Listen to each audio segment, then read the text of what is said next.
అందరికీ నమస్కారములు. నమో నమః. గురుభ్యో నమః. Recording in progress.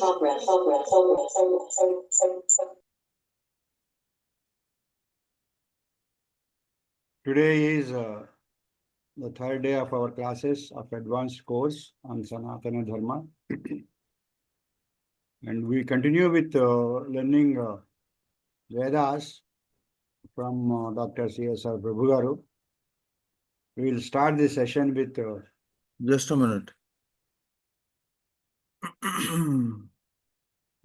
Okay, carry on.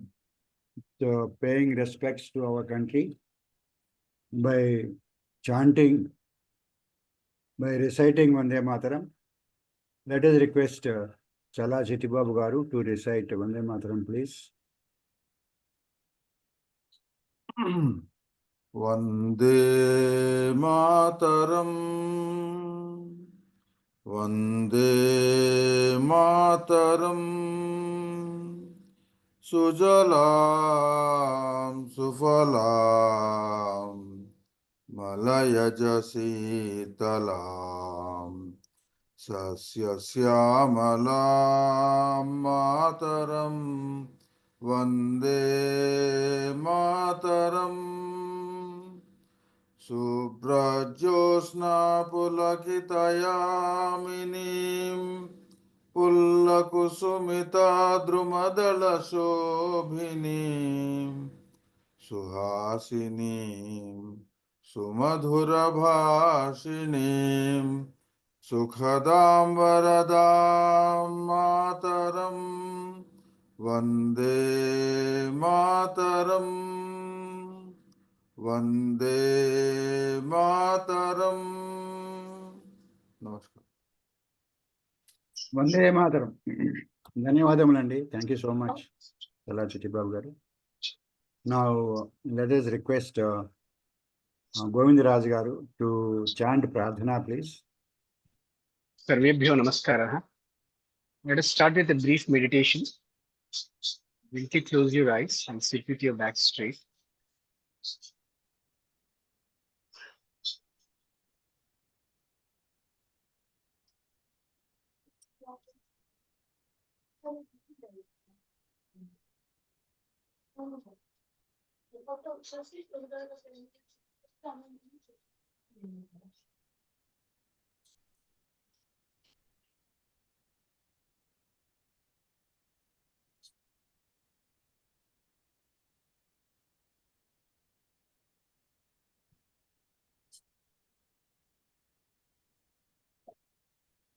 Let us now chant Omkara 3 times. Om.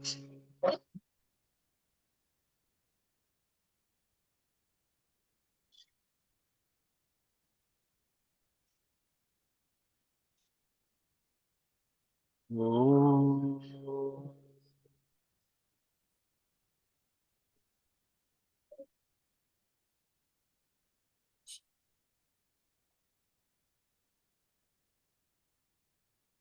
Om.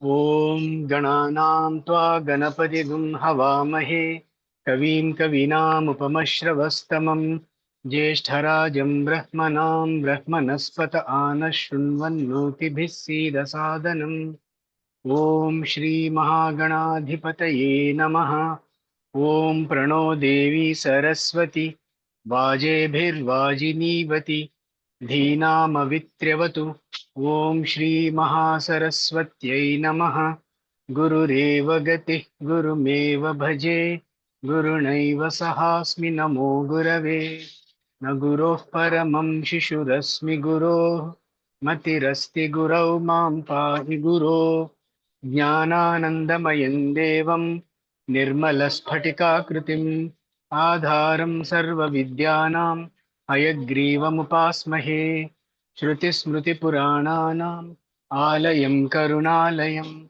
Namami Bhagavatpada Shankaram Loka Shankaram Shankaram Shankaracharya Keshavam Badarayanam सूत्रभाष्यकृतौ वन्दे भगवन्तौ पुनः पुनः ईश्वरो गुरुरात्मेति मूर्तिभेदविभागिने व्योमवद्व्याप्तदेहाय दक्षिणामूर्तये नमः असतो मा सद्गमय तमसो मा ज्योतिर्गमय मृत्योर्मा अमृतं गमय ॐ शान्ति शान्ति शान्तिः मातृदेवो भव पितृदेवो भव आचार्यदेवो भव अतिथिदेवो भव ॐ सहना भवतु सहनौ भुनक्तु सह वीर्यं करवावहै तेजस्विनावधीतमस्तु मा विद्विषावहै ॐ शान्ति शान्ति शान्तिः श्री गुरुभ्यो नमः हरिः ओम् ధన్యవాదములండి గోవిందరాజు గారు. Thank you so much. Now let us request our Guruji, Dr. CSR Prabhu garu, to continue the webinar, please.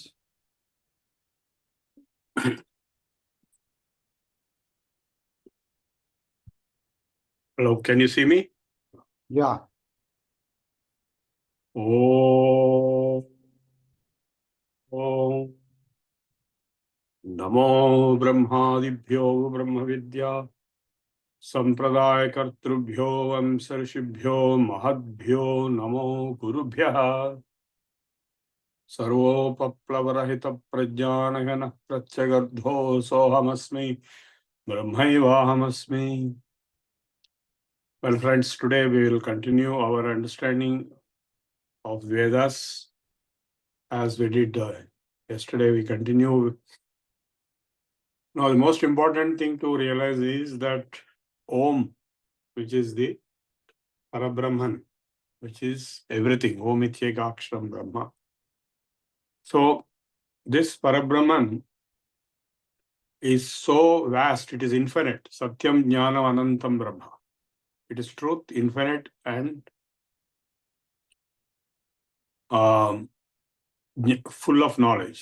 Satyam Jnanam Anantam Brahma. So this Brahman can be perceived in infinite number of windows. Each window is a Devata in the Veda. So there are totally 800 Devatas, but major will be around 20-30, but of which Shankaracharya summarized into 6, only 6. Shiva, Vishnu, Shakti, Ganapati, Subramanya, Kartikeya, and Surya. Surya includes all Navagrahas, and Shiva includes all Shiva forms like Virabhadra, Dakshinamurti, and so on. And Vishnu includes all 24 avatars of Vishnu. And Shakti includes Ichha Shakti, Jnana Shakti, Kriya Shakti, that is Lakshmi, Saraswati, Kali, and all other forms of Shaktis, all the female deity worship. And Ganapati includes all the Ashtaganapatis and Kartikeya is Murugan, the Skandha, Surya, and Navagrahas. So this entire vast worship or the deity Devata Upasana, worship is only a part of the Upasana. Upasana is the total activity. So this entire thing is brought out in the entire Sanatana Dharma throughout the world originally, now throughout India.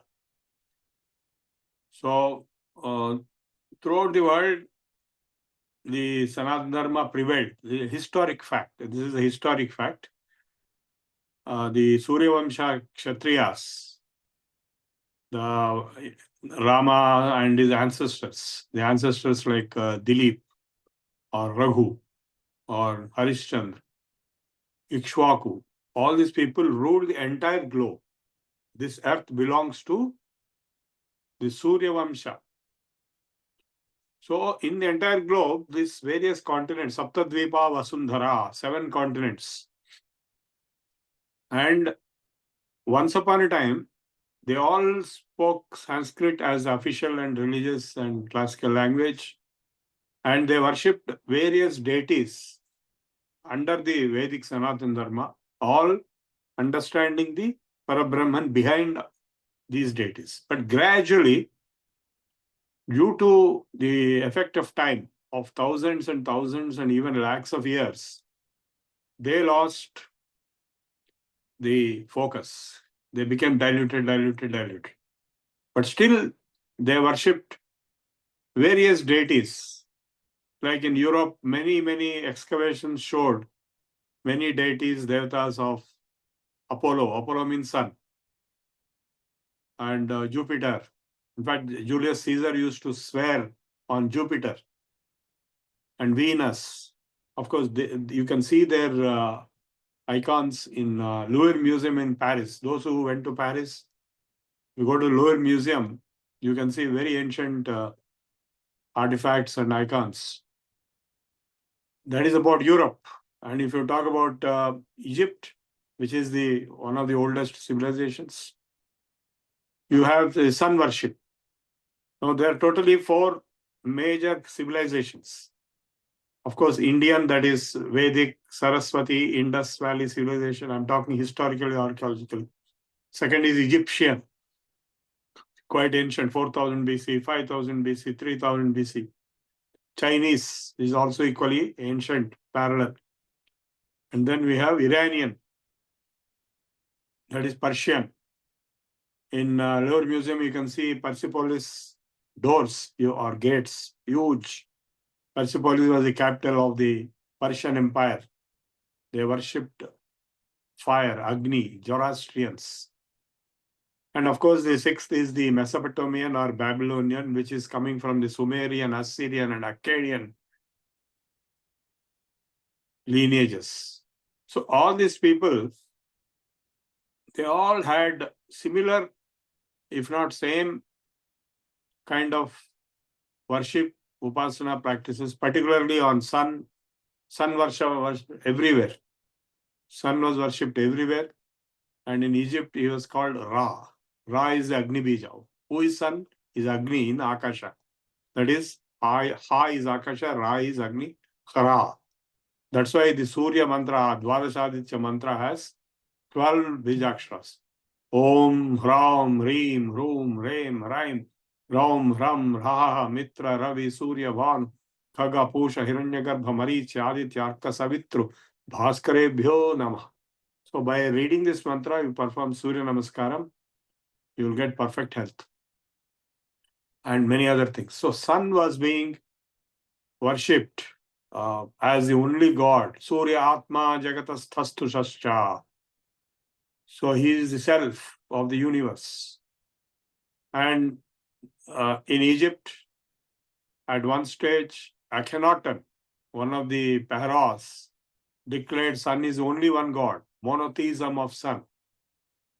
In Rigveda, we have Sauram, Arunam chapters, and the Gayatri mantra, which is having the topmost position in the Vedas, is about sun.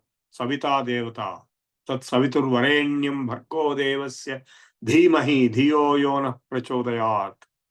That power which drives our intellects and that which is brilliant and radiant and blissful and divine, we meditate upon that. Varenyam Bhargo Devasya Dhimahi Yo Devas Savita Asmakam Dhiyo Dharmadi Gochara Prerayet Tasya Yad Bhargastad Varenyam Upasmahe. That is the meaning of Gayatri Mantra. Yo Devaha, that divine power, Savita, that reflected through sun. Sun again is not final. It is a window to Parabrahman. Yo Devas Savita Asmakam Dhiyo Dharmadi Gochara Prerayet. That power which drives, prerana करती है किसका? हमारा बुद्धि का. धियो यो न प्रचोदयात. यो देव सविता अस्माकं धियो धर्मादि गोचरा प्रेरयेत. तस्य यद भर्गः, जो भर्ग है, तत् सवितुर्वरेण्यं भर्गो देवस्य धीमहि. यो देव सविता अस्माकं धियो धर्मादि गोचरा प्रेरयेत. तस्य यद भर्गस्तद् वरेण्यं Varenyam means most beloved, nearest to our heart. Upasmahe, we perform upasana. Dhimahi, we meditate. We concentrate and perform upasana on that Surya Bhagavan. Now this sun worship, which is there in the Rigveda in a big way, of course, Rigveda made it very clear that all these devasas, Indram, Mitram, Varunam, Matarishno, Supernova, Garutman, Ekam Sat Vipra Bahudha Vadanti. There's only one final truth, which is Satyam Jnanam Anantam Brahma Om, which is being interpreted or being seen through the windows of various devatas, Indra, Mitra, Varuna, and so on. So this statement is in the Rigveda itself. Very famous statement, Ekam Sat Vipra Bahudha Vadanti, Indram, Mitram, Varunam, Matarishvam, Supranagartma. So multiple devatas, but only one Parabrahman. This is right from Rigveda till Shankaracharya and Bhagavad Gita. It has been emphasized again and again and again in our scriptures. Now, what has happened in Egypt is that they worshipped sun as the only one god at one stage when the Pharaoh Akhenaten was there. And after him again, they reverted to many devatas. And the evidence of the Rigveda chapter on Surya, sun, directly copied into the Old Testament, word to word, replacing the word sun with the word Yahweh. That available evidence, Subhash Kak has written a paper, I'll share with you in the group. And the Gayatri Mantra, which is through sun reaching Parabrahman, has been found in the Zendavest. I myself have seen it in their language. Zendavest is Old Persian, which is very close to Rigvedic Sanskrit.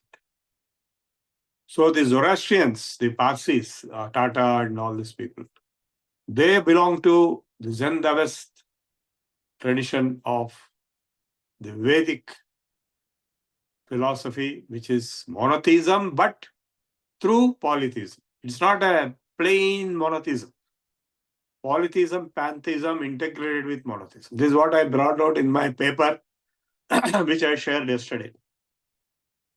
So that monotheism through polytheism was understood in the Zendavest, but the concept of monotheism was turned a little modified into Ahura Mazda. And that, the other devatas were kind of dropped. And then the single monotheism, Ahura Mazda, was being imposed upon the Jews who were under the Persian Empire in around 6th century BC. So they imported the monotheism concept and they used the word Yahweh, who is one of the gods. It's like Rudra in their pantheon of gods of the Jews before they adopted monotheism. They had many gods, as usual, as our whole world had, but they elevated Yahweh, just like the Egyptians did sun, and just like Zoroastrians did Ahura Mazda, to one single supreme god and all others being dropped. So that monotheism of the Zoroastrianism went into Judaism, and from Judaism it came to Christianity, and from Christianity it came to Islam. So these people kept on converting. Only two religions convert. Zoroastrians don't convert. Jews don't convert. It is only Christians and Muslims convert the whole world into their framework. In Christianity, Jesus is added as Son of God, which is dismissed in Islam. Only God is accepted. But Muhammad is supposed to be a messenger. The word Muhammad does not mean as this particular Muhammad we are referring to. It simply means a messenger or a channel through God, to God. In fact, before Islam, the word Muhammad was used by Christians, and the word Allah was used by Christians in Arabia. In Arabic, Allah represents just God, even for Christians. And even before Christianity, it was there in the local polytheism, pantheism, which is almost like Hinduism. The temples have been located in Arabia, in Syria, in Jordan, with multiple gods and goddesses. In Saudi Arabia, they have located 3 goddesses, Al-Uzza, Al-Manat and Al-Manat,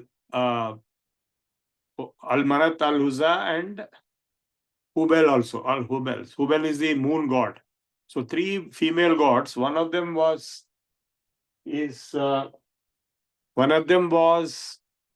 nothing but Durga, because there is a lion in front of her.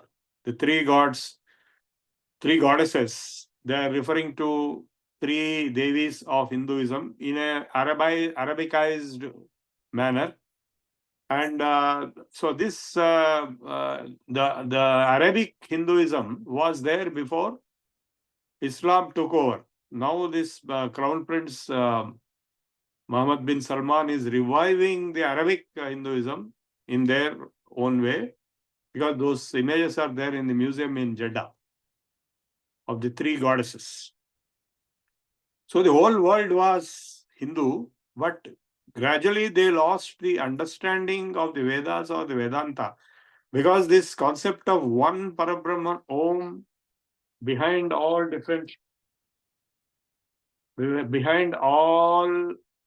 Devata worships, is a Vedantic concept later established in the Upanishads. It is originally from Rig Veda, but it's established in the Upanishads and Bhagavad Gita also. Whereas those people, they lost that understanding of Rig Veda or the Upanishads. They didn't have the continuity. They simply worshipped individual gods and goddesses. So as a result, the monotheism of Judaism, which went into Christianity and adding with the Jesus as Son of God, who is a fictitious character, that they started converting all these people by force, by wars. In fact, Romans, for example, they were worshipping all natural forces, and they were forcibly converted. Those temples were destroyed, wars were conducted. In Rome itself, I saw Roman temples destroyed and Christian church constructed in a place called Augsburg, near Munich in Germany. I myself saw it. So the conversion which has happened in India has happened all over globe. This is the point I'm trying to convey. Thinking that the monotheism is the only truth and polytheism is false. Bahudevata Upasana is false. Whereas in Hinduism, Bahudevata Upasana is integrated with Ekeshwaravada, Ekeshwara Upasana, because all these devatas are shown as nothing but Parabrahma, the windows to Parabrahma. That is very clear from bottom-up approach also and top-down also.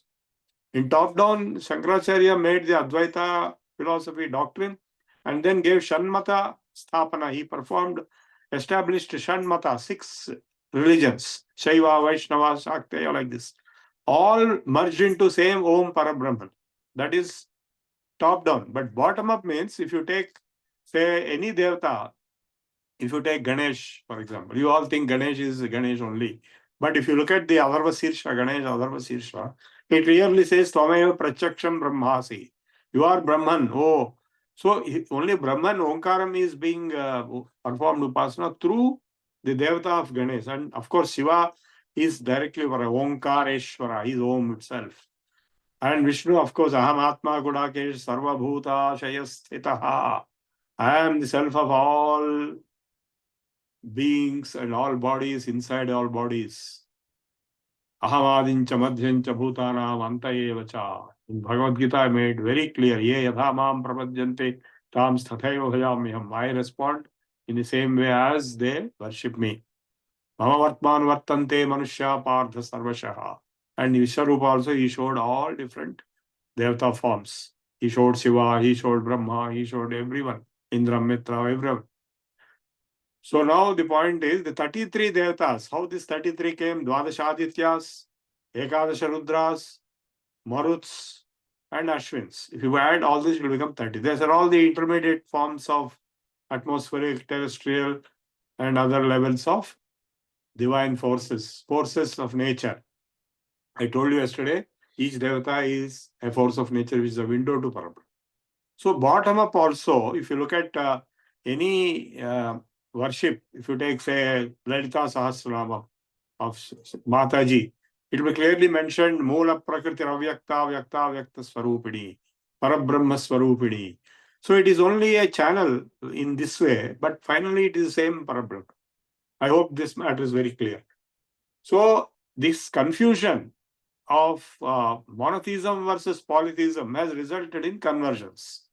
So people don't know, don't understand. Those people in those countries also gave up their study of Veda, Vedanta, Upanishads, Bhagavad Gita. They don't have continuity. Only in India, the continuity continued because of the Acharyas. And all the Acharyas, Shankaracharya, later Ramanujacharya, later Madhvacharya, and the 25 Acharyas, 25 Siddhantas they gave, but all were nothing but explanations of Advaita. Expansions, explanations, research, diversions, extensions, and so on. So Visishta Advaita, special Advaita. So like this, originally Advaita, because you don't have to tell that it is Dvaita, because the whole world we know it is multiple, but there is a common underlying principle which is Parabrahman. Now I'll explain that from the physics point of view. Now a very important point is that all these other religions, Islam, Christianity, Judaism, they don't have any concept of scientific proof. They simply say you believe what we say. If you don't believe, we will kill you or we'll put you in jail. That is called blasphemy. So faith is essential, fundamental basis on which the religion is created and it operates. But it's not exactly opposite in Hinduism, Sanatana Dharma. Faith is not there at all. If at all it is there, it is for very innocent people like small child or uneducated, illiterate person. Faith may be there because he doesn't know anything. But in the Shastras, even in the Veda, even in the Upanishads, even in the Gita, even in the various darshanas and Shastras which we'll be covering, is based on proof. So it is a scientific method.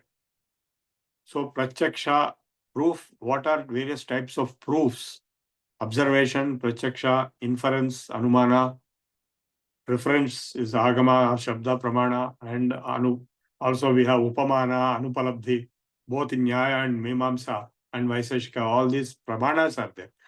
So these Pramanas were used by our Acharyas to prove their doctrines. Advaita was proven.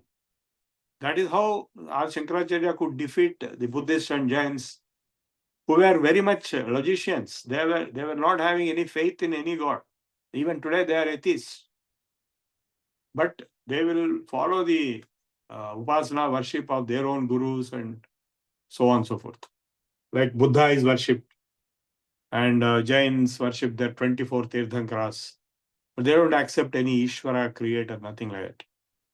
So Brahman is defined as that which is the cause of creation, sustenance, and dissolution. Now, coming to the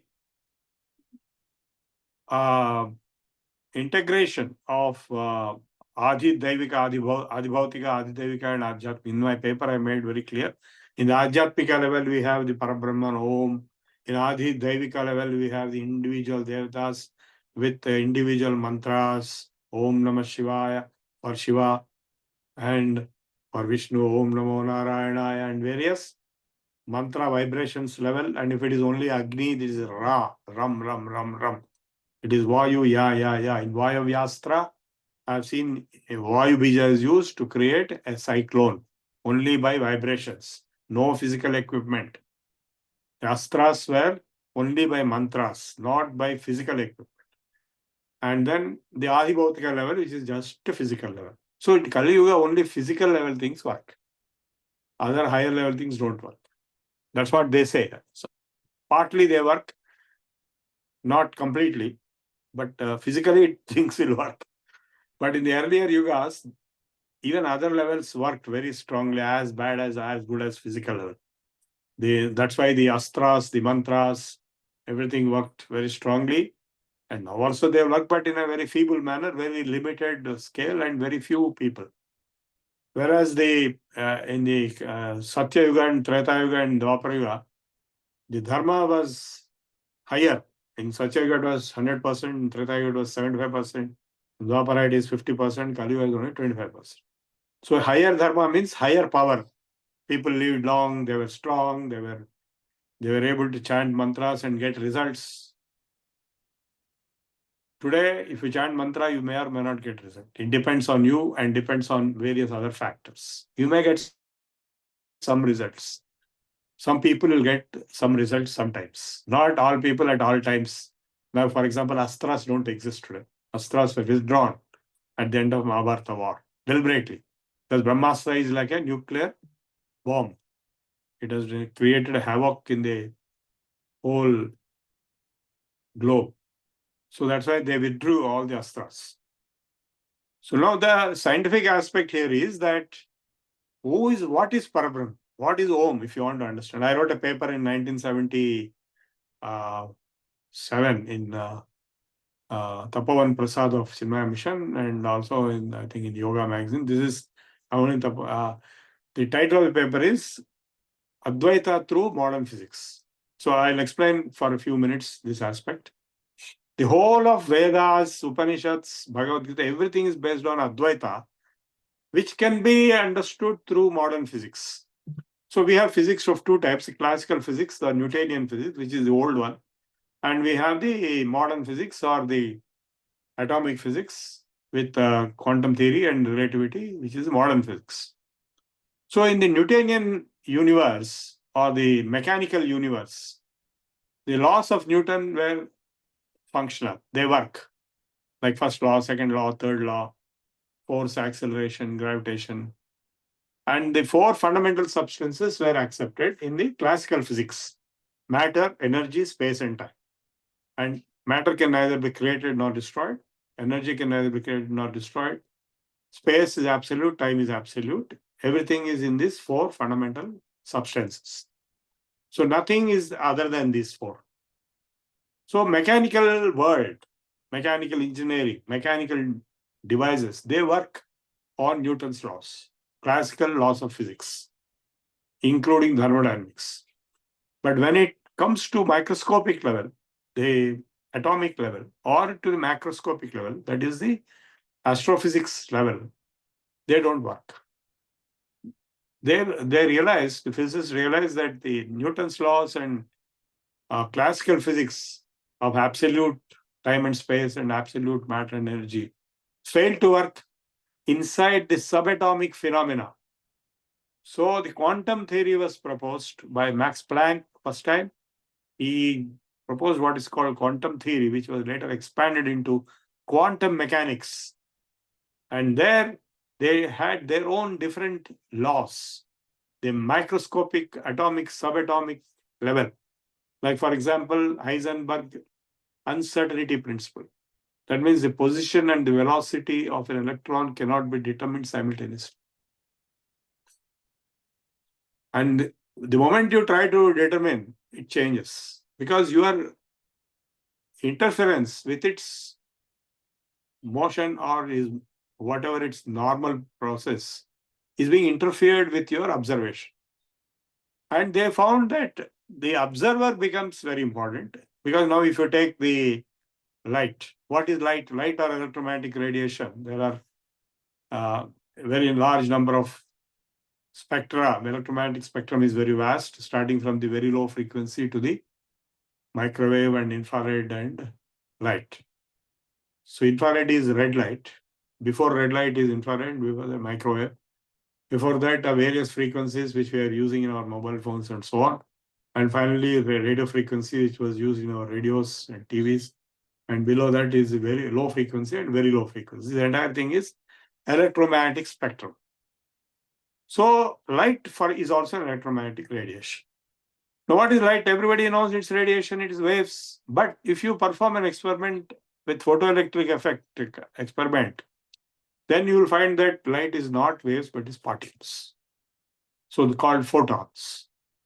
So if you perform interference experiments, it will be light on waves only. Similarly, protons, neutrons, which are known as particles, if you perform neutron diffraction experiment, they behave like waves.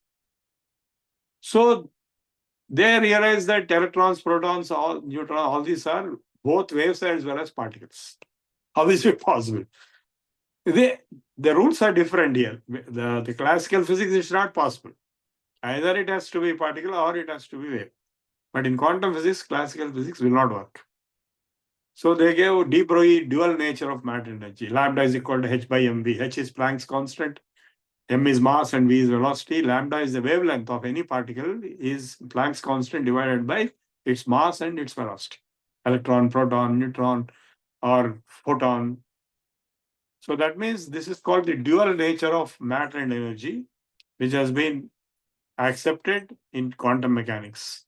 And the Erwin Schrödinger was a German who knew Sanskrit very well. He gave an equation of what called Schrödinger's equation, very famous. It is a partial differential equation, dou square chi by dou chi. Variable is chi. That chi, what is chi? It takes different versions, different manifestations. He said chi is representing Maya. So the Schrödinger's equation represents Maya because it can assume different avatars in different contexts. He himself said, my equation represents Maya. Because he knows Vedanta, he knows Sanskrit. He was more knowledgeable than all of us in terms of the Sanskrit text, Upanishads knowledge. Even Einstein was knowledgeable because Germans, they learn Sanskrit in their universities as a subject. And then they study Upanishads, Gita, even Vedas. And they carry some concepts and bring into atomic physics. But they put in mathematics so that it is provable, not just concepts, though they got the concepts from Indian scriptures. The moment you put in mathematics, it becomes provable. And of course, experimentally provable. So that is about the quantum mechanics. Now coming to the other side, Einstein, we just now referred to Einstein. Einstein was also a Sanskrit scholar. He spoke with Rabindranath Tagore in Sanskrit language when they met, when Rabindranath Tagore met. So Einstein also studied Upanishads and got many ideas, but then he put it formally in mathematics. So he realized that the laws of mechanics, that is the Newtonian classical physics, will not work in macro level universe. So he gives the special theory of relativity and the general theory of relativity. And of course, he tried thirdly the unified field theory, which he died before he completed. It is still pending. So in the special theory of relativity, he proved that time is not absolute and space is not absolute. Time and space both change. Velocity of light is constant. It cannot change, according to him. Of course, now it has been challenged. So velocity of light c is constant. And the time and space and mass both change according to the speed of the observer. If you take the time t is equal to t0 into multiplied by root of 1 minus v square by c square. V is the velocity of the observer. C is the velocity of light. What is velocity of light? Velocity of light is 3 into 10 to the power of 8 meters per second. So many watts. I mean, in terms of energy, but in terms of speed, it is just 10 to the power of 8. 3 into 10 to the power of 8 meters per second. So c square will be 9 into 10 to the power of 16 meters per second.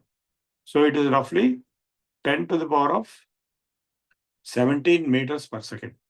186,000 miles per second. Square of it is equal to this. Now v is the velocity of the observer. Suppose I am an observer, I am on Earth. So I take the Earth speed as my speed. So I put v is equal to speed of Earth. So my time and therefore my space, same factor he showed valid for time and space both. My time and my space are based on my velocity. And suppose you take a rocket and go into outer space with a very high velocity, say half of the velocity of light, then your space and time become half of my v square by c square. It's not exactly half, v square by c. 1 minus v square by c square. If I travel at velocity of equal to velocity of light, just theoretically, v is equal to c. V square by c square is equal to 1. 1 minus 1 is 0. Root of 1 minus v square by c square, right? So root of 1 minus 1 is 0. Root of 0 is 0. Your space is 0 and your time is 0. If I travel at velocity greater than velocity of light, then it will become a negative, imaginary number, root of a negative number. So square of it will become negative time and negative space, going back in time. So he proved, how did he prove? Experimentally, it was proved by calculating the time dilation in atomic clocks taken in high-speed jets. They didn't have rockets at that time. I'm talking of 50s when Einstein was alive. They had high-speed jets, whatever speed they could reach at that time. Now we have higher speed. So in those jets, they went around Earth and they kept atomic clocks which were able to measure up to nanoseconds and picoseconds. So the time actually changed. So they proved that his statements are valid. And using the same equations, he came out with the equation, the famous equation E is equal to mc square. Because the same factor will apply for mass also. Mass also will increase or decrease according to the velocity of the observer. So by using the calculus, he arrived at E is equal to mc square. That is, energy is equal to mass or matter multiplied by square of speed of light. That means 1 gram of matter, 1 gram of m if you take, the energy equivalent of that 1 gram will be c square, that is 3 into 10 to the power of 8 meters per second. Square of it is 9 into 10 to the power of 16 meters joules. That is around 10 to the power of 17 watts of energy will be generated if you convert 1 gram of matter into energy. That's exactly what happens in the atom bomb. So in the atom bomb, matter gets converted to energy, and in cosmic rays, energy gets converted to matter. Cosmic rays, the energy which is coming from outside, they become particles when they reach Earth.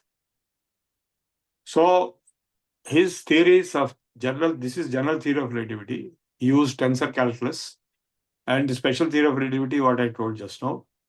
So both work in the astrophysical macroscopic levels. They have been established. Till today, they're taken as standard reference.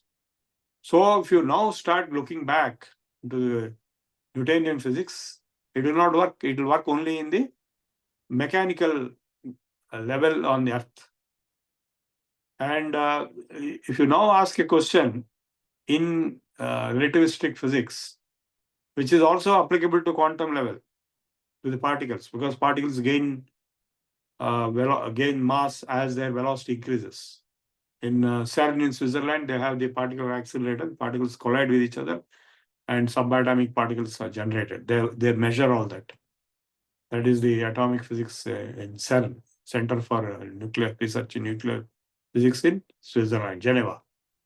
Now, the philosophical question is, what is ultimate truth? Is it matter or energy or space and time or 4 or 2 or what? How many? So in classical Newtonian physics, there are 4. In relativistic quantum mechanics, only 2, that is matter and energy. But in relativity, both are combined into 1.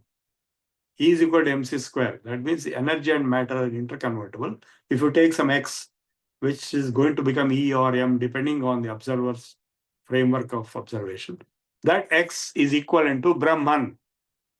This is the paper I wrote. Sarvam khalvidam brahma omkaram. Ayamat. Now that sarvam khalvidam brahma yato vacho nivartante aprapya manasa saha deshakalat janamachinnam. Beyond space and time, beyond perception, beyond words and description. Satyam jnanavanantam brahma. So I interpreted that X as Brahman, that which is becoming different forms of matter or different forms of energy, depending on the observer relativity. You can observe it as matter or different or energy, same thing. Like light can be observed as energy or light can be observed as matter.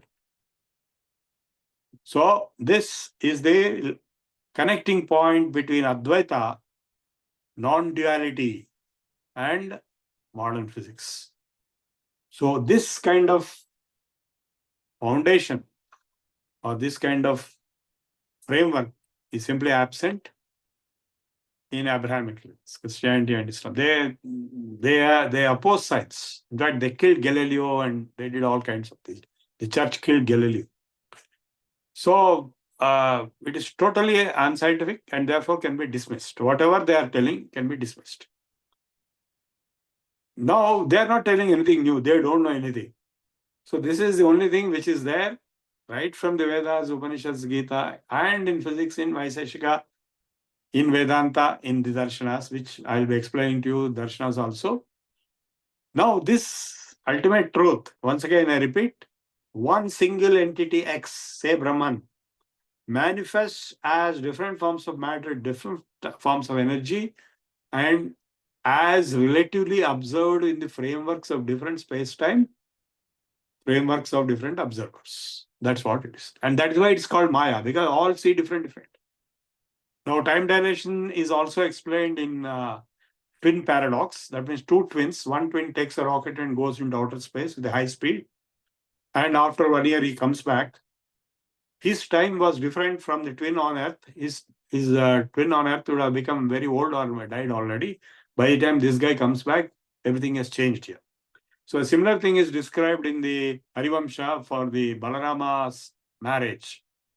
Revati, who was the daughter of Raivata, who was the king of Kushasthali, the earlier version of Dwarka, he found very difficult to get his daughter married. So he had the capacity to travel to Brahmaloka. He went all the way to Brahmaloka. Somehow he had his Brahmanas, whatever he had.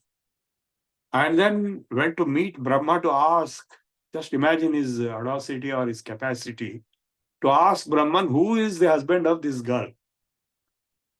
So Brahma was busy, so this fellow had to wait for some time. He waited for 20 minutes or something. Then Brahma met him, and when he told him this, Brahma laughed at him, saying, by the time you came here, waited here, and you go back, millions of years would have passed on earth.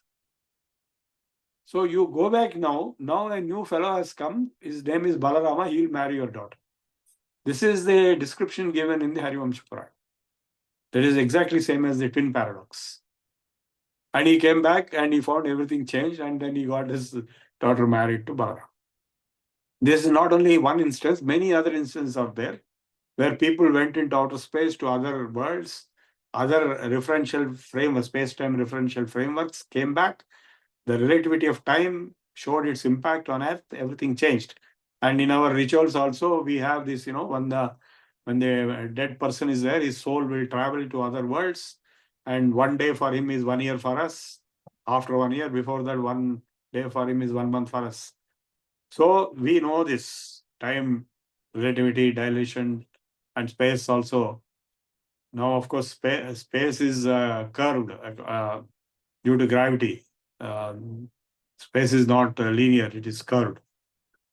So all this is held in relativity. So the religions like Christianity or Christian missionaries or madrasas and Islamic scholars, they are totally out of sync with science. They are in fact opposed to science. They talk nonsense.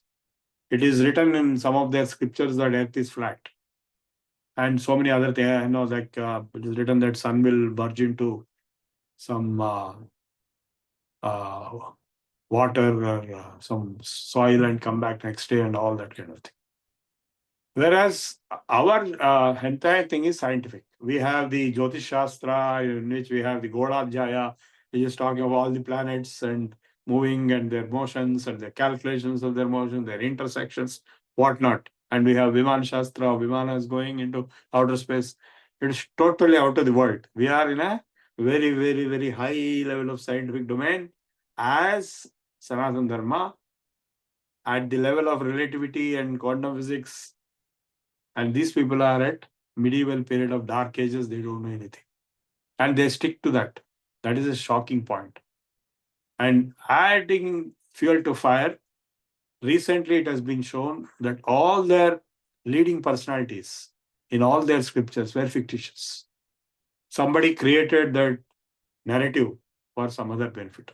There was an Abdul Malik, his name was Muhammad Abdul Malik in 9th century AD, who was a king of Arabs who wanted to conquer Iran and other countries. So he created a narrative with his own name of a person existing before him 200-300 years ago.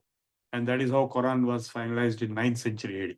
This is not my statement, but this is the research outcome of recent research. I have enough references for that. And as far as the Bible is concerned, the whites, the Europeans themselves now tell, we don't have to tell anything, that all the biblical characters were fictitious. Because whatever references were given in Bible, at that point of time in history, somebody else was there, something else was happening. Jesus, Moses, David, Abraham, everyone are fictitious. So these two factors, one factor is No scientific basis. Second factor is fiction. So they are dismissed. So I stop here this scientific archaeological overview of the Vedas. Now I will switch over into the Suktas. Now the Purusha Sukta and the Nasadiya Sukta. Now if you take the Nasadiya Sukta, it talks of the cosmology. What is cosmology? Cosmology is creation of the universe. How the universe came into existence. So the Nasadiya Sukta, it starts with the word Nasat, that's why it's called Nasadiya. Nasadasid, no sadasid. What existed before existence? Asat. Can you say Sat comes from Asat? You cannot say. So it cannot be Asat and Sat has not yet come. So there is something else. Gahanam Gabhiram. It is imponderable. It is mysterious. From that came this universe. And that is called consciousness in modern quantum mechanics, because I want to tell you quantum mechanics has accepted consciousness because of the role of the observer. And in quantum physics, there are, and quantum computing, there are topics like entanglement, like, two quantum particles remaining in thousands of miles separation, they harmonize and synchronize, entanglement. So now they are saying quantum field is conscious. So it's consciousness. We're not talking of the neurological consciousness. We are talking of the quantum level consciousness. So that consciousness is called Atman in the Vedas and Upanishads and Bhagavad Gita. Now in the Upanishad it is very clearly mentioned. Tasmad Atmanaha Akasha Sambhutaha. Space first came from field, quantum field, consciousness. Akashad Vayuhu, Vayoragnihi, Agnerapah, Abja, there is cooling.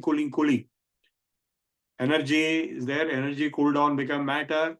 Akashad Vayuhu, Vayoragnihi, Agnerapah, Abja Prithvi, Prithvyad Annam, Annad Bhutani. So this sequence is given in Taittiriya Upanishad. Now this is cosmology, and Nasadiya Sukta gives and the Purusha Sukta gives detailed cosmology. How the same Purusha, the word Purusha also means, literally it means man, but it is not just man, it is consciousness. So from that everything came, each functionality. So the famous quotations in the Purusha, I know Purusha Sukta by heart.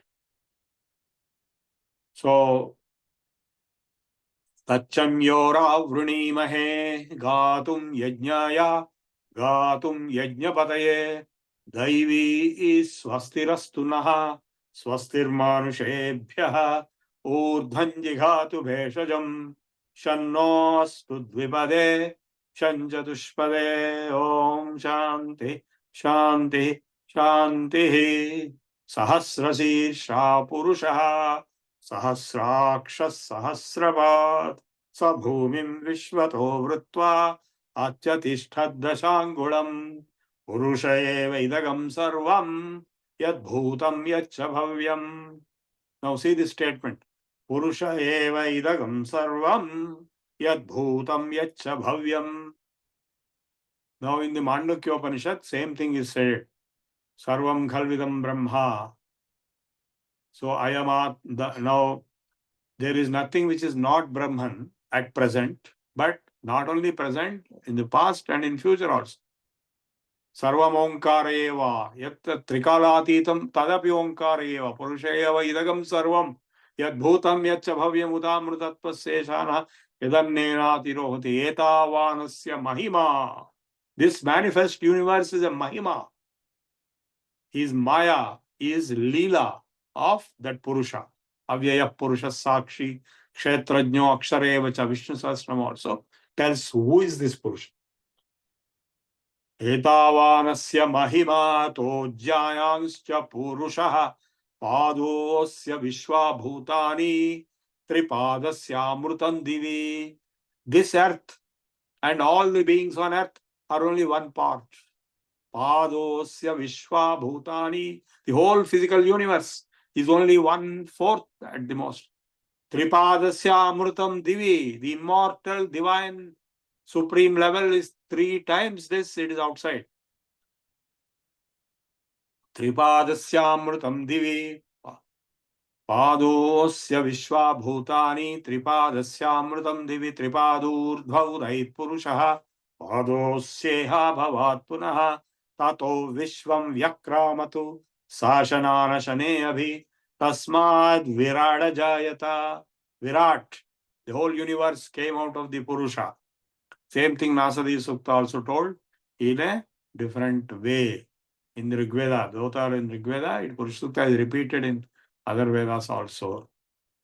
So the whole creation process is explained from stage to stage.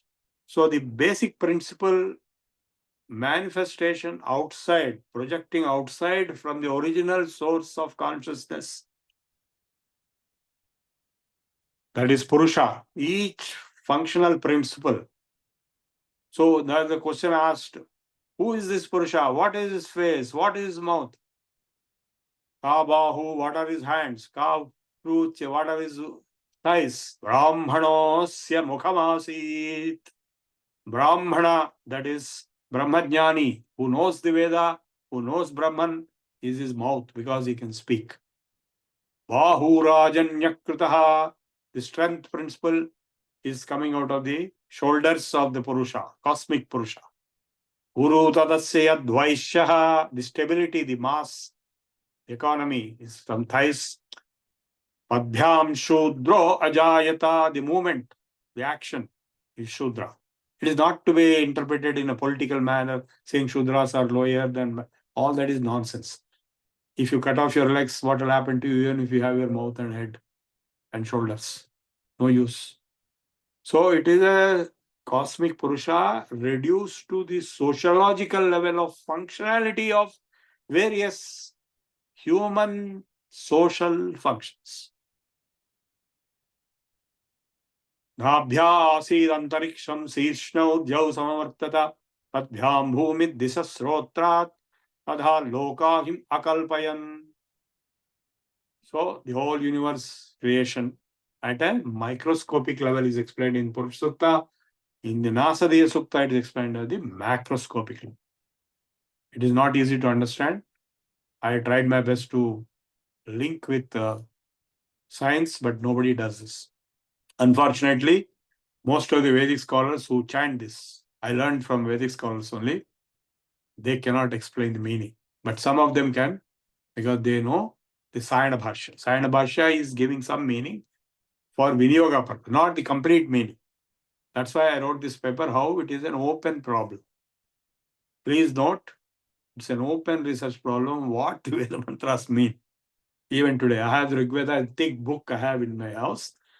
I released it recently when somebody published it as a chief guest, and that contains thousands of mantras, hundreds of suktas, and Rig Veda is the biggest and the most foundational Veda. Samaveda is a repetition of Rig Veda in a meter that is musical form.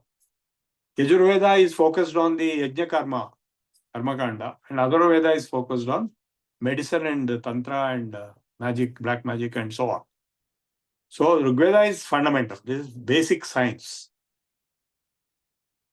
Now I will switch over to other suktas. Now Asadiya Sukta, Purusha Sukta. Now before I switch over, I have already told you about the Gayatri Mantra. Now there is a book called Gayatri Kalpam. Now what is the meaning of Gayatri Mantra? It is interpreted there in variety of manners. Normal interpretation you find is what is there in the books on Sandhya Mantra. The three Vyahrutis. Om, Bhu, Bhuvaha, Swaha. That's all. Three.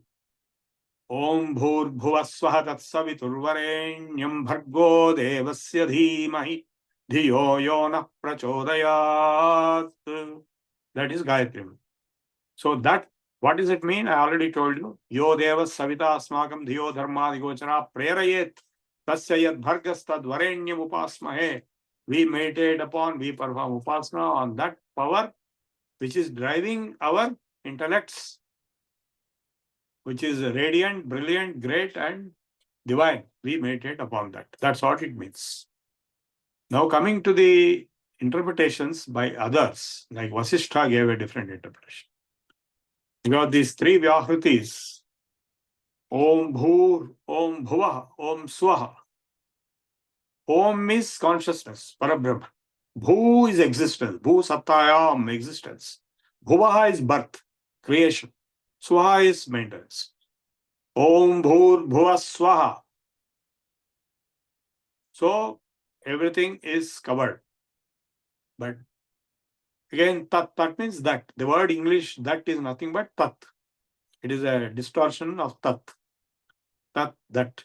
Savitur Varenyam, using sun as a window. Bhargo devasya dhimahi dhiyo yo na prachodayat. If you chant this, Om Bhur Bhuva Swaha, Tat Savitur Varenyam Bhargo devasya dhimahi dhiyo yo na prachodayat. That's all. This is the short form of Gayatri Mantra. If you chant it 108 times in this Sandhya, Sandhya is a ritual procedure, Upasana procedure at the time of sunrise and at the time of sunset. And also in the afternoon, if you can, 3 Sandhyas, Trikala Sandhya. So you perform introductory Sankalpam. Everything, all rituals start with Sankalp. Where are you right now? I am so and so place. We say, I am at Hyderabad and so near Sri Salem, near this, that, and all that.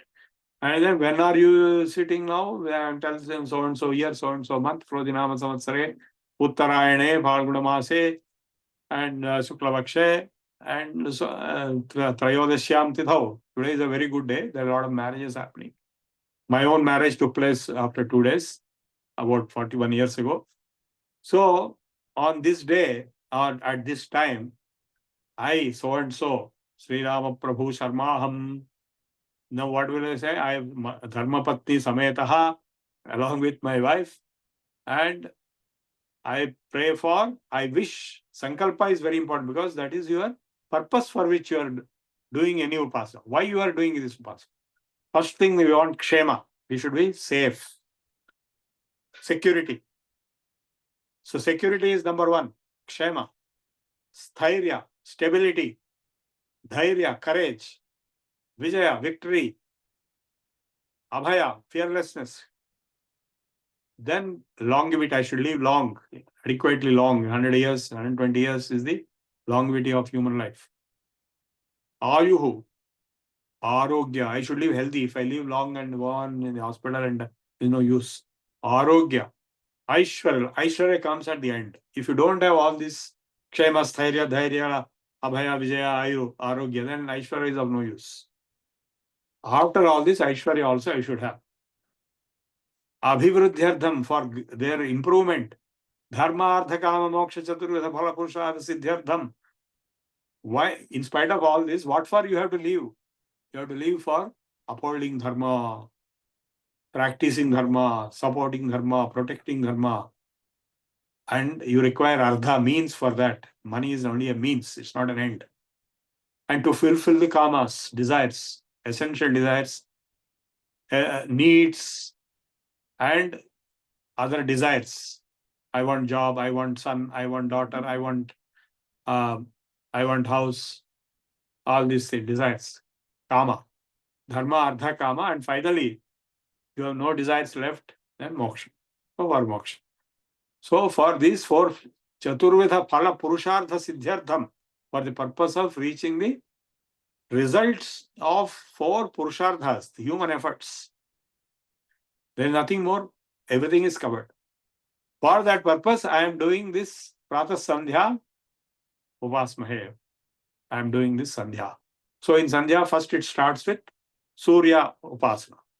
Because the whole thing is Savita Devata. Suryascha Mamanyascha Manyupatayascha Manyakritebhya Papebhyo Rakshantam Yadratrya Papamakarsham Manasa Vacha Hastabhyam Padhyam Udarena Sishna. Whatever sins I committed in the last night, through my words, through my thoughts, through my sex, through my body, through my legs, through my hands, whatever, all the sins may be burnt into the fire of sun. Yadratrya papamakārsham manasa vacha hastabhyam padbyam udarena sishna ratristadavalumpatu yat kinchi duritam mayi mam amrutayonav surye Jyotishi Juhomi Swaha. All my sins are burnt away. I put them all into the fire of sun. Everything is burnt away. So now I am starting fresh. Till the next Sandhya, whatever I do, I repeat this so that they are again burnt away. So that way, a person who performs Sandhya, he will be free from all sins. If you don't perform Sandhya, all the sins you committed will be accumulating on you. So, Kinchidrutam Mayi, Mam Amrutayono, Surye, Jyotishi, Juhomi, Duritam, all bad things, sins. I burn. In the Juhomi, I put Havan Karta हूं. किसमें? Jyotishi, in the light of sun. So उसके बाद क्या होता है? We will perform अर्घ्य प्रदान. पानी लेके सूर्य भगवान को we drop the water by chanting Gayatri mantra. So after that, we will be chanting the Gayatri mantra, and before chanting Gayatri mantra itself is a devata, and that is called Gayatri devata. Mukta vidruma hemanila dhavalachayir mukai triyakshanai yuktam indunibadharatnamakutam tattvardha samdhaikam Gayatrim varadam abhaya ankushakasam sundram. So we will describe that Gayatri Devi you might have seen in the photographs. That is Dhyana Shloka. Mantra is only, it is not Parabrahman, it is Gayatri mantra itself. Then there are two ways. One is the tantric way of doing various mudras. Because all these mudras are there. Otherwise, without mudras also you can chant Gayatri mantra. And by inviting Gayatri, Ayatu Varada Devi Aksharam Brahma Samhitam Gayatrim Chandasam Mate Idam Brahma Jusasvame Idanhat Kurte Papam Tadanhat Tatmuchate Yadratriat Kurte Papam Tadratriat Muchate Sarvavarne Mahadevi Sandhya Vidye Saraswati Ojosi Sahosi Balamasi Bhrajosi Devanam Dhamanamasi Tattvamasi Tattvayuh Sarvamasi Sarvayuh Abhibhur Om Gayatri Mavahayami Savitri Mavahayami Saraswati Mavahayami Chandarshi Mavahayami Sriya Mavahayami Bala Mavahayami Gayatriya Gayatri Chando Visvamitra Shri Savita Devata Agni Mukham Brahmasiro Vishnu Hruya Dudra Shikha Pradhivi Yoni Pranapana Vyanodana Samana Saprana Sankhyayan Sagotra Gayatri Chaturvim Satyakshara Tripada Shatkukshi Panchasirishopanayine Vinyogaha. So 24 letters are there. In Ramayana also, 24 Gayatri first letters are there, it's repeated. So this whole process is just to enter into the japa stage. This is all mantra shastra. It is a psychological discipline like yoga. Silent, mute your mics. Then we chant the Gayatri mantra 108 times, or half of it, or half of it, or half of it, or at least 11 times. Then we close the matter by Uttame Sikhare Jate Bhumyam Parvatamurdhani Brahmanebhyo Abhyanujñata Yacha Devi Yatha Sukham Stuto Maya Varada Vedamata Prachodayanti Pavane Dvijata Ayur Prithivyam Dravidam Brahmavarchasam Mahyam Dattva Prayatum Brahmalokam. वापिस जाइए गायत्री जी ब्रह्मलोक में वापिस जाइए हो गया. So this is the complete Sandhya Vandram. After that we will do namaskaram to rishis and tell our pravara, our gotra.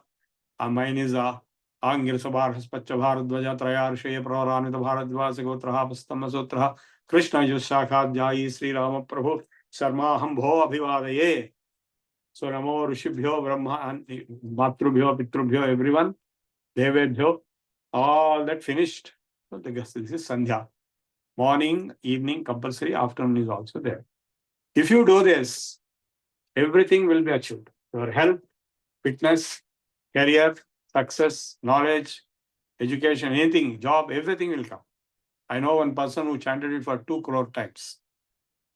And this is the foundation practice of Sandhya Gayatri Upasana. And without this, any other Upasana of any other Devata will not work. So this is foundation. And it has everything in it. You might have seen Sriya Mavahayami, Bala Mavahayami. So various powers are being invoked And in addition to this, over and above this, you can do the upasana of other devatas. Like for example, Lakshmi, Sri Suktam is a chapter. Hiranyavarnam Harinim Swarnarajatasrajam Chandram Hiranmayim Lakshmin Jata Vedo Mamavahatam Maavaha Jata Vedo Lakshmi Manapagaminim Yasyam Hiranyam Vindeyam Gamasvam Purushanam Ashvapurvan Rathamadhyam Hastinatha Prabodhinim Shriyam Devim Upahvaye Srirma Devi Jushadam Tam Sosmitam Hiranya Prakaram Ardram Jwalantim Truptam Darpayantim Padme Sthitam Padmavarnam Tamihopahvaye Shriyam Chandram Prabhasam Yashasa Jwalantim Shriyam Loke Deva Jushtamudaram Tam Padminimim Sharanamaham Prapadye Alakshmir Me Nasyatam Tvam Vrune Adityavarne Tava Sodhijatam Vanaspatistava Vrikshodha Bilvastasya Bhalani Tava Sanudantu Mayantarayascha Bahya Alakshmi Upaitumam Deva Sah Kirtischa Manina Sah Pradurbhutosmi Rashtresmin Kirtim Ruddhim Dadatu Me Kshut Pipasamalam Jyeshtham Alakshmim Nashayamyaham Abhutim Asamruddhincha Sarvan Nirmhuda Megruhat Gandhadvarandara Darsham Nityapushtang Karishinim Ishwarim Sarvabhutanam Tamyopa Vaye Sriyam Srir Me Bhavatu Alakshmir Me Nasyatu Manasakama Makutim Vachas Satchamasimahi Pashunam Rupamanyasya Mai Sri Sriyatam Yasha Kardamena Prajabhuta Mai Sambhava Kardama Sriyam Vasaya Mekule Mataram Padmamalinim Apasrujantu Snigdham Chaklidava Samekruhe Nisa Devim Mataram Sriyam Vasaya Mekule Ardram Pushkarinim Pushtim Pingalam Padmamalinim Suryam Hiranmayim Lakshmim Jata Vedo Mamavaha Ardram Hemamalinim Suryam Hiranmayim Lakshmim Jata Vedo Mamavaha Tam Maavaha Jata Vedo Lakshmi Manapagaminim Yasyam Hiranyam Prabhutam Gamasvam Purushanam Ashvapurvam Rathamadhyam Astinal. So, this whole process is a psychological, suggestive process of removing all bad things and invoking all good things in life. Ashtalakshmis, all good things.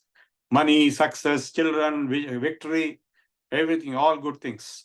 So, if you are having Lakshmi Kataksham, you are not only wealthy in money, you will be wealthy in knowledge, you will be wealthy in name and fame, you will be wealthy in health, you will be wealthy in progeny, children. So Lakshmi Upasana is there. It's Sri Sukta.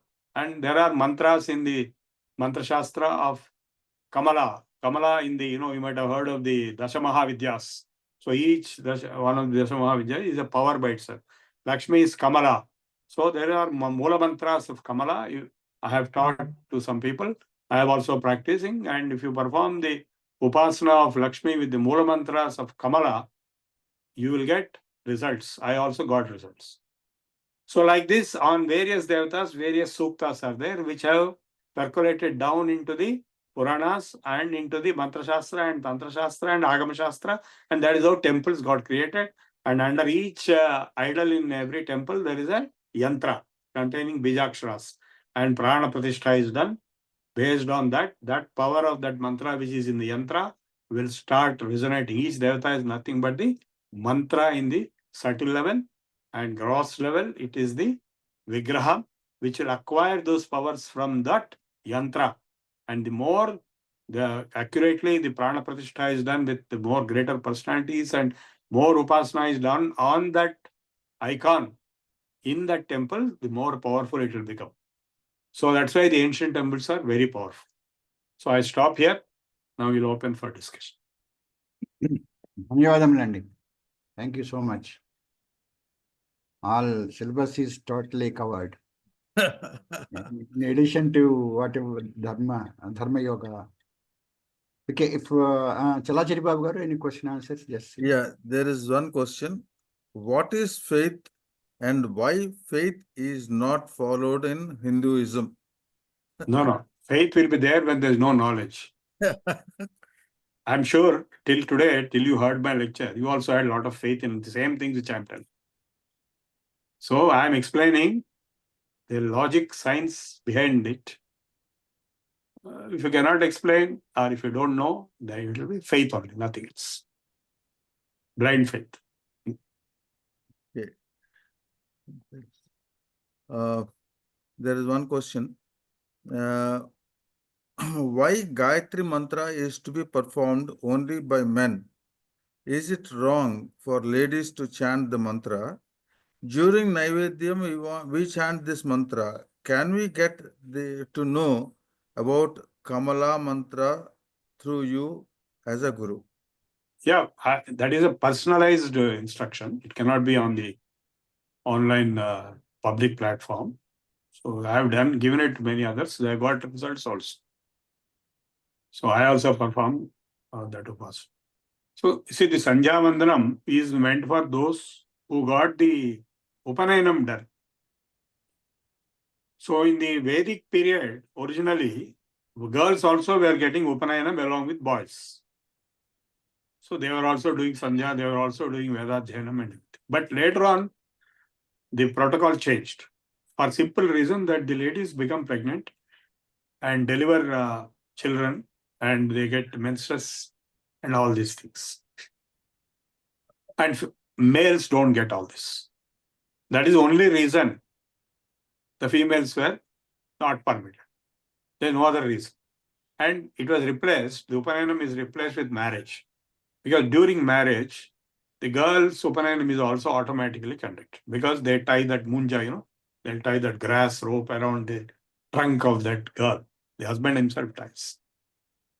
So, another fantastic thing they have provided is, whatever husband does, whether it is Sandhya or any other japa or any other homa, 50% of that result will automatically be transferred without any application to the wife. So why do you worry? So for females, they have given separate procedures like Varalakshmi Vratam and so on. So, of course, it is same logic in Ayyappa Swami also. Girls who are below 12 years and who are above, ladies above 60 can go on like that. Similar thing is here.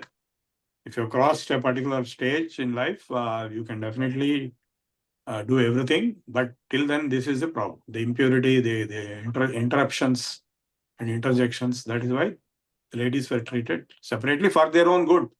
And they are given special privileges, which males don't have. So I cannot get 50% from another male. So only a lady can get 50% from her husband automatically if she's married.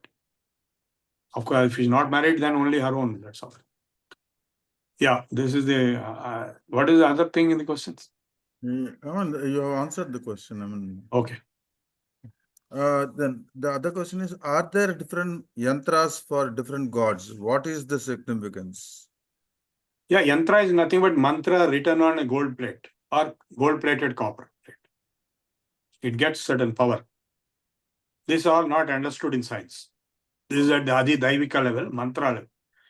That's why I studied Mantra Shastra from one teacher who is no more.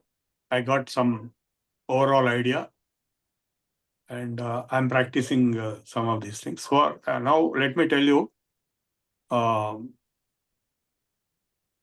we are all basically nothing but God. Aham Brahmasmi. And this is not a secret. This is kept on a flag in the Sringeri Sankarmat. The slogan of Sringeri Sankarmat is Aham Brahmasmi, which is written on a flag, hoisted flag. And the four Mahavakyas, Tattvamasi, Aham Brahmasmi, Sarvam Khalvidam Brahma, Prajnanam, Ayamatma Brahma, are written on big boards. Those who go to Sabarimala, you might have seen, after going to Sabarimala at the end and the final temple, what is written in big letters there? Has anybody seen? Tattvamasi is written there. That is the highest Mahavakya instruction. You are that. You are Brahman. So all these are only aiming at that. But of course, you can immediately say, if I am Brahman, then who is this body? Who is this name? What is this Sanatana Dharma course? What is this VSS? What is all this? So this is only within Maya. Brahman is outside Maya. So within Maya, within Maya, of course, there can be Maya, within Maya, like that. If you watch a movie, for example, whatever is happening in the movie is a Maya. It's definitely not there. But it is inside our own Maya. I am sitting, I am in Maya, and I am seeing another Maya. And inside the movie, if they show another movie, the hero is watching another movie, then it's Maya, inside Maya, like that it goes on. So all this is explained in the Veda, Yoga Vasishtha in a big way. What are called the parallel universes.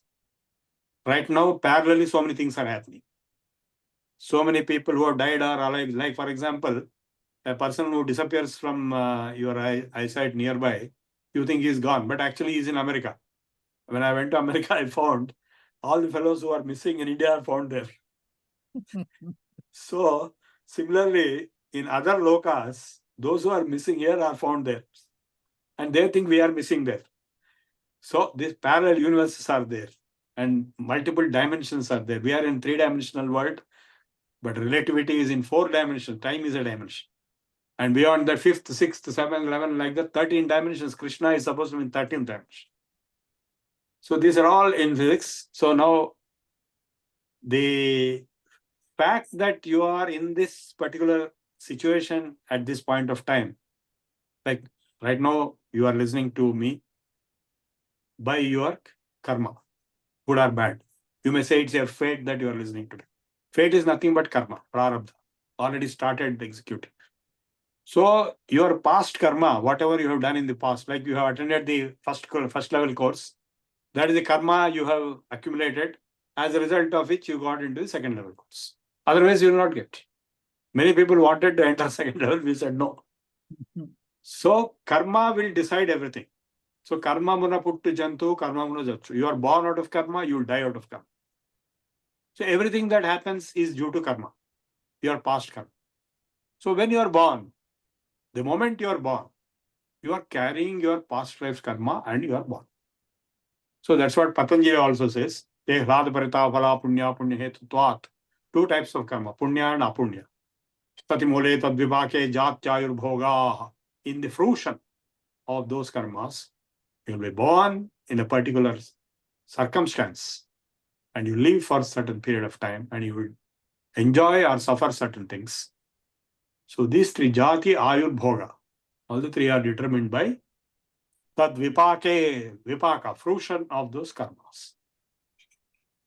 So like when somebody asked, when foreigner asked Shankaracharya of Kanchi, what is the proof for rebirth? He gave one address. You go there, you'll find the proof. I can also give you that address. Simple address. You go to any maternity hospital. Go to the maternity hospital, you'll find the babies are born at the same time, but they are born in different circumstances. Some are born poor, some are born rich, some are born with a silver spoon, some are born to a beggar, some are born forlorn, some are born handicapped, some are born intelligent, some are born fair, some are, and so on. So why? Because in this life he did nothing. He's just born. So there has to be karma from the previous lives. That is a logic. So in our Sanatana Dharma, everything is logical and scientific. Please understand this. This is an important point.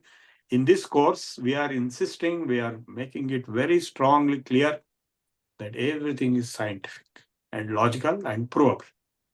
And this is not possible in other religions. Okay. So when you are born in this, when you are born in this life, in this particular karma, then you will be suffering these consequences, good and bad both.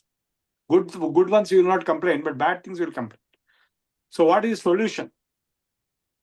Solution is punya karma, pariharam. And it's not same for everything.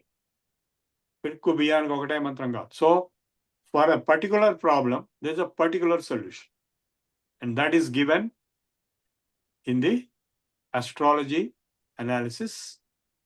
And that solution, for example, Rahu. In fact, these 9 planets which are going around, they have no interest in you. Let us be very frank. Recently, I have seen 4 planets simultaneously at the same time, Jupiter and Saturn, and they are visible. Do you think they are interested in us? They are not interested in us. They are going around like a clockwork. Like in the clock, you have the 2 nails going. So we have 9 nails in this cosmic clock. So when you are born, they are in a particular position, angular positions. So that is what is shown in the Kundalini or horoscope. Birth chart is showing the angular position of the planets when you are born. What does it show? It's nothing to do with the planets. It is your own karma. Astrology, Jyotish Shastra is such a wonderful subject. So your karma can be inferred, deducted from the position of the planets. Suppose a particular planet is in a particular angle, that means that particular effect is going to be there in your life. In my life also, like I'm talking all these philosophical matters. Somebody told me, I have Ketu and Guru together. That's why I'm talking on moksha. So moksha is sthiti. And I have Shani and Shani in Tula Lagna Rashi, and Shani is my supporter instead of opposite. He gives me high exaltation. And I also have some other thing which gives me a lot of problems. So like this, every person will have these kind of situations. Rahu, Ketu are the problem creators. Shani is also a problem creator, but it can be your support in case in certain circumstances. So Ketu can give you Vedanta Jnana, but he will create a lot of havoc if he is there in some place. Rahu will give you certain powers, but he will create havoc if he is there in certain angles. So the Jyotish Shastra is such a wonderful science. They have also given the opposite Punya Karma to counteract. So for example, Rahu is bad. Then Kali, Durga Upasana has to be done. Suppose Guru is bad. Then Dakshinamurti Upasana has to be done. So if you do that, it will neutralize. Not 100% maybe, but at least 80%, 90%. If you really do it. That includes the Upasana and also Dhanam, charity, and also Upavasam, fasting, all these things. So this is the beauty of Jyotish Shastra, a link with Mantra Shastra and Tantra Shastra and Agama Shastra, temples.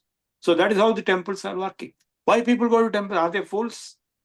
Is it idol? They are all idol worshippers, idolaters. They are not fools. They are getting results. So for every problem, there is a solution. This is written in a big board in Tirunelveli. Okay, next. I think we'll take the questions after the Pradhana. Okay. You permit? Okay, thank Yes. you. Baugar. Okay, let's go for Pradhana. Govindaraj Garu. Yeah. स्वस्तिः प्रजाभ्यः परिपालयन्ताम् न्यायेन मार्गेण महीमहीषाः गोब्राह्मणेभ्यः शुभमस्तु नित्यम् लोकाः समस्ताः सुखिनो भवन्तु काले वर्षतु पर्जन्यः पृथिवी सस्यशालिनी देशोऽयं क्षोभरहितो ब्राह्मणः सन्तु निर्भयाः अपुत्राः पुत्रिणः सन्तु पुत्रिणः सन्तु पौत्रिणः अधनाः सदनाः सन्तु जीवन्तु शरदां शतम् सत्यं वद धर्मं चर स्वाध्यायान् मा प्रमदः सर्वे भवन्तु सुखिनः सर्वे सन्तु निरामयाः सर्वे भद्राणि पश्यन्तु मा कश्चित् दुःखभाग् भवेत् ॐ शान्ति शान्ति शान्तिः ॐ पूर्णमदः पूर्णमिदं पूर्णात् पूर्णमुदच्यते पूर्णस्य पूर्णमादाय पूर्णमेवावशिष्यते ॐ शान्ति शान्ति शान्तिः सर्वे जनाः सुखिनो भवन्तु स्वस्ति Swasti. Dhanyavadamulanడి. Now let us all stand up for national anthem.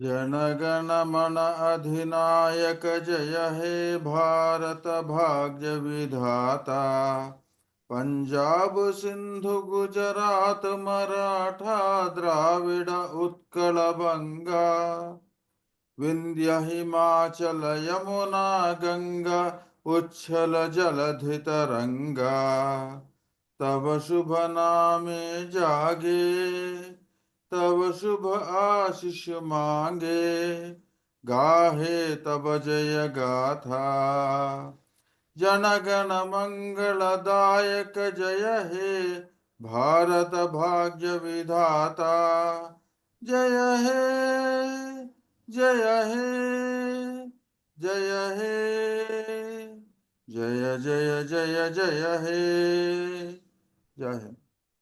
Jai Hind. Yeah. So we going forward, the other questions are Prabhu Garu, can I? Yeah, yeah, go ahead. What are the Dasha Mahavidyas? Yeah, I see like Kamala is Mahalakshmi, is one Vidya, one particular purpose. The Ashtalakshmis, the good things in life. Similarly, we have 9 more Vidyas or the Devatas. Like we have Kali. You know about Kali, I don't have to tell you. Ramakrishna Paramhamsa performed Upasana on Kali. Kali was visible to him. He was able to talk to Kali. And we have Bagalamukhi. We have Chinnamasta like this. There are many Dasha Mahavidyas. So different people in different parts of the world, they perform Upasana of those particular Devis. I have not performed all Devis only. I have performed Upasana of Kamala. Of course, I have also performed Upasana of Lakshmi, but not all others. But there are people who perform, like Ramakrishna also performed in Bengal particularly. Kali is the main Upasya Ishtadevata. And also in Bihar and Orissa is Surya. Konark temple is Sun temple. So these Dasmahavidyas, these are all different days. You go to any Kali temple, you will find all the 10 depicted there. They are not humans, they are powers. Now, Sri Suktam, just now I chanted, you can see that it's not a human being, it is the power of good things in life. Ichha Shakti. And Saraswati is power of knowledge, Jnana Shakti. And Kriya Shakti is Kali. Kali or Durga, whatever you call. So all the 3, Ichha Shakti, Jnana Shakti, Kriya Shakti, put together is Adi Parashakti, Lalita. Which is why Ichha Shakti, Jnana Shakti, Kriya Shakti, Swarupini, Lalitambika, Chandi, like this in Chandi Yaga also. So all these are different manifestations of the same Maya. We talked about Maya, right? Mahamaya, Adi Parashakti, Vaishnavi. That power is manifesting in 10 different ways. Or more also. Like we have Navadurgas. Ashtadasha Bhuja Durga is there. Okay, next question. Can Gayatri Mantra is recited even without reciting introductory mantras? It can be, but it will have less effect. If you reciting Gayatri Mantra can be done throughout the day in your own mind inside. But that is not Sandhya Vandanam. But that will also give its own results. In Sandhya Vandanam, the entire package deal is there. So Gayatri Mantra is in the center, Japam. So when all this is done, that is a purification process, clearing the sins of previous night or previous day. If it is evening Sandhya Vandanam, the whole day sins are cleared. And if it is early morning, night sins are cleared. You can chant Gayatri Mantra a whole day internally. But if you chant outside, then people cannot understand. You should chant inside. Whole day if you want. But it's not easy. At least in Sanya Vandanam you should. Okay, next. Okay, one comment is that excellent lecture. Most of my doubts since childhood are cleared. Yeah. Very good. Yeah. What is the role of village gods? No, they are also same. They see, his names Uppalamma, Upalamma is Lakshmi. I mean, I think they're different. I'm not very. Mutyalam. So many are there. Nalla Pochamma is nothing but Durga Devi. She is dark. Shiva is white. And similarly, I think all these are nothing but same devatas in the local names Right. or their sub deities. They all merge into the same Adi Parashakti. Finally, Mahamaya, Adi Parashakti, Mula Prakriti, Avyakta, Vyakta Vyakta Swarupini. All entire universe, manifest universe is Mahamaya, is appearing like that. Shiva is behind it. That is Brahman and Maya and Purusha and Prakriti. So in this Prakriti, so many Shaktis are there. Broadly, Ichha Shakti, Kriya Shakti, Jnana Shakti. Ammala Ganna Yamma Muguramma Labula Putam Chala Peddamma. So these three are the internal powers, but there are many others which are either sub or additional or merge into this. And different manifestations took place at different times. I went to spots in Himalayas where different events happened. Different, Shumbha, Nishumbha, and various other fellows, Raktabija, and deadly fellows. They were all destroyed. Raktabija is a fellow, if you kill him, if his blood falls on the earth, he will again be born. As many blood drops are found. So that's why the tongue has to be created such a way that all blood is absorbed. Mahakali. So all deadly things have happened. All these are described in the Chandi Parayana, which is used in Chandi art. Deadly things, horrible things. So these things have happened in different spots in Himalayas and different worlds outside Earth. So those things are, I went to all the spots. Jwala, actually Jwala is coming there. Fire. Chamunda, Chintapurni, Vajreswari, all these spots are there, Shakti Pitas in Himalayas and also outside outside Greater India. Dhaka is nothing but Dhakineswari temple.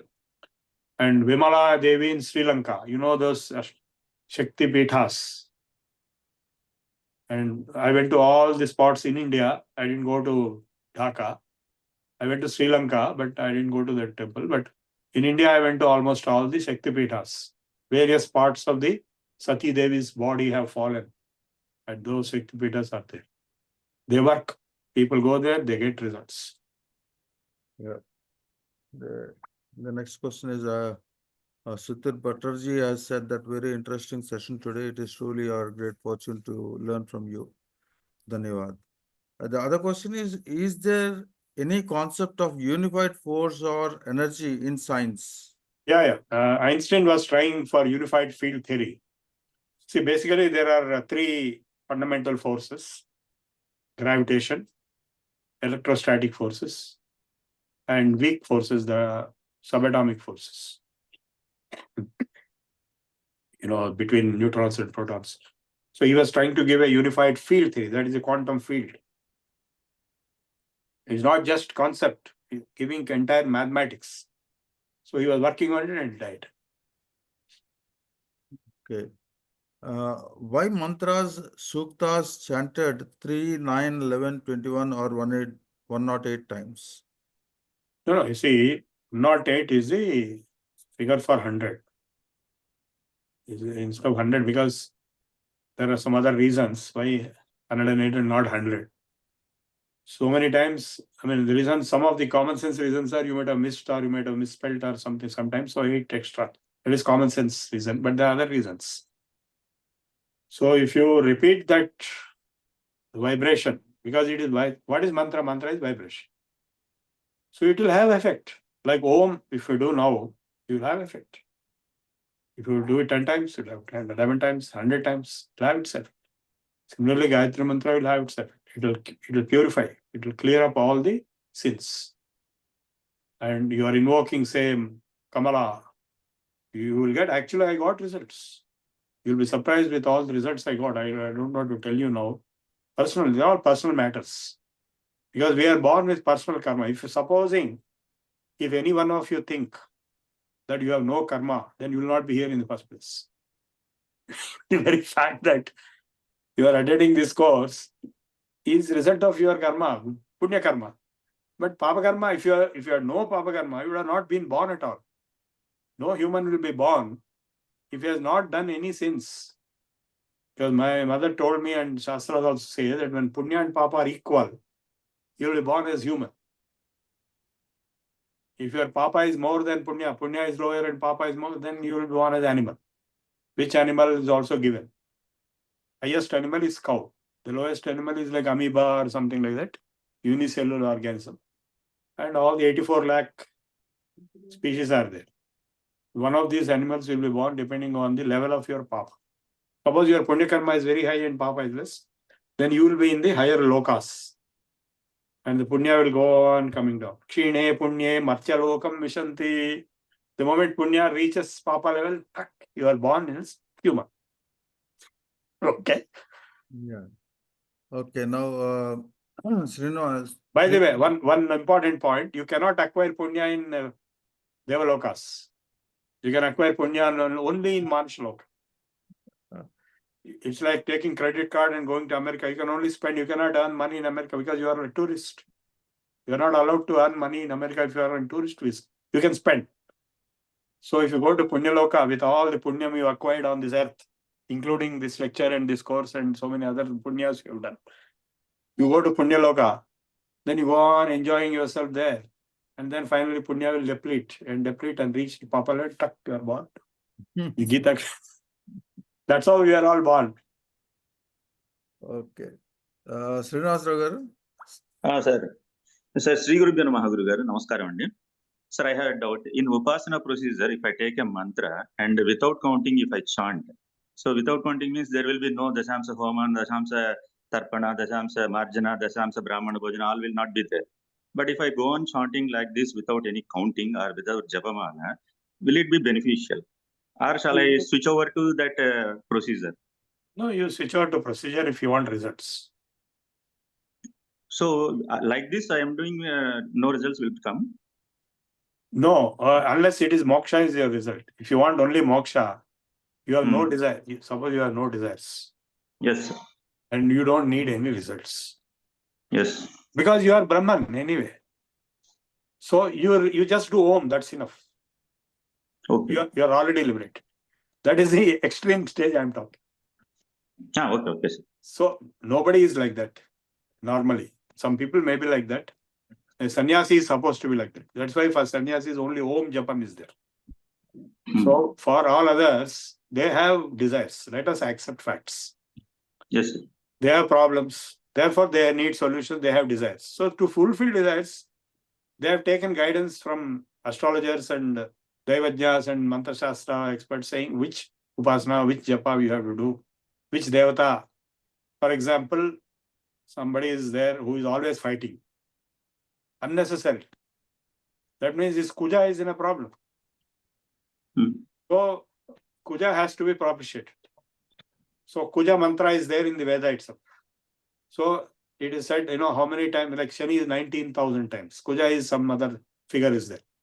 So many times that mantra has to be chanted with the proper procedure. Then 1/10 of it is Homa, 1/10 of it is Dana, all that has to be done. If you can do it yourself, all this is best. But it's not easy because the mantra will be very complicated. And even to chant it once, it will be difficult. You will be making mistakes. If you have to chant it 19,000 times, it's not going to happen. So what people do is they will give the power of attorney to somebody else. So that person will be doing all that. And he may be attached to a temple or whatever. And at the end of it, he will give you some water of that japam and it. So you will get some results, definitely. Okay, the last question, Ravindra Pantulu Garu. Namaskar, Guruji. Sir, whether Sri Chakra is a yantra, whether it can be kept in houses and perform pujas? There is a Sri Chakra Puja Vidhanam. There is a whole book on it. There are people who are doing it, but then it has to be learnt in the proper channel. You can't do on your own. If you do on your own, it will all be fake, wrong. I know people who are doing Sri Chakra Upasana since childhood, they have learned from Guru. They are doing, is there. Ladies are also doing. But some people are saying that Sri Chakra cannot be kept in houses. No.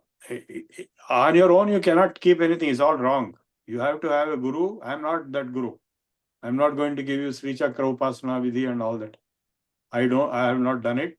I've got a Sri Chakra in my house in a different place, but there are others, Gurus who are in the Guru Parampara, who have learned Sri Chakra Upasana, they are teaching.